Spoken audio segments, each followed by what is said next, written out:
അങ്ങനെയൊക്കെ ചെയ്തിട്ടും അതിനെ കൊടിഞ്ഞു വിലക്കൽ എന്ന് പറയും. കൊടിഞ്ഞു വിലക്കൽ. പക്ഷെ അതുകൊണ്ടൊന്നും എനിക്ക് ഒരു പ്രയോജനം ഉണ്ടായിട്ടില്ല.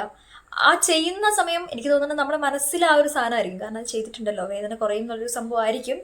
ആ ഒരു ടൈമിലേക്ക് എനിക്ക് കുറവ് പോലെ തോന്നിയിട്ടുണ്ട്. പിന്നെ അങ്ങോട്ട് പിന്നെ ഈ വേദന വരും. മൈഗ്രെയിൻ വേദന എന്ന് പറഞ്ഞു കഴിഞ്ഞാൽ എനിക്ക് ഓർക്കാൻ കൂടി എനിക്ക് താല്പര്യമില്ലാത്ത വേദന. ഇപ്പം നമ്മൾ തലവേദനിച്ച് കിടക്കുകയെന്ന് വിചാരിച്ചു, ആ കിടക്കുന്ന സമയത്ത് നമുക്കൊരു ഗ്ലാസ് വെള്ളം കുടിക്കണം. അപ്പോൾ വെള്ളം കുടിക്കാൻ നമ്മൾ അടുക്കളയിൽ ചെന്ന് ആ ഗ്ലാസ് നമ്മൾ ഭയങ്കര ശ്രദ്ധിച്ചെടുക്കുന്നേ, കാരണം ആ ഒരു സൗണ്ട് പോലും നമുക്ക് ഭയങ്കര ഇറിറ്റേഷനാണ്. അപ്പം ഗ്ലാസ് എടുക്കുമ്പോൾ എന്തായാലും സൗണ്ട് ഉണ്ടാവുമല്ലോ, ആ ഒരു സൗണ്ട് ഭയങ്കര ഹെട്ടിക്കാണ്.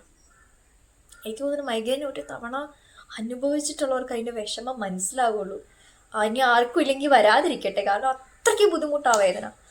എന്നിട്ട് ഒരു ഗ്ലാസ് വെള്ളം എടുത്ത് ആ ഗ്ലാസ് വെള്ളം ഇങ്ങനെ ഒഴിക്കുമ്പോൾ ഉള്ള ആ ഒരു വെള്ളമൊക്കെ വീഴുന്നൊരു സൗണ്ടില്ലേ, ആലോചിക്കാൻ വയ്യ. നമുക്ക് ഫോണെടുത്ത് ആരെങ്കിലും ഒന്ന് വിളിക്കണം, അതിന് നമുക്ക് പറ്റില്ല. അറ്റ്ലീസ്റ്റ് ഒന്ന് എണീറ്റ് പോകാൻ പോലും പറ്റില്ല. ഞാൻ ഈ ഷോള് ഇതെപ്പോഴും എൻ്റെ കൂടെ ഉണ്ട്. ഇതൊരു പോളിസ്റ്ററിൻ്റെ പോലത്തെ നൈലോണോ പോളിസ്റ്റർ അങ്ങനെ എന്തോ സെറ്റപ്പാണ്, എന്ത് സോഫ്റ്റാണ്.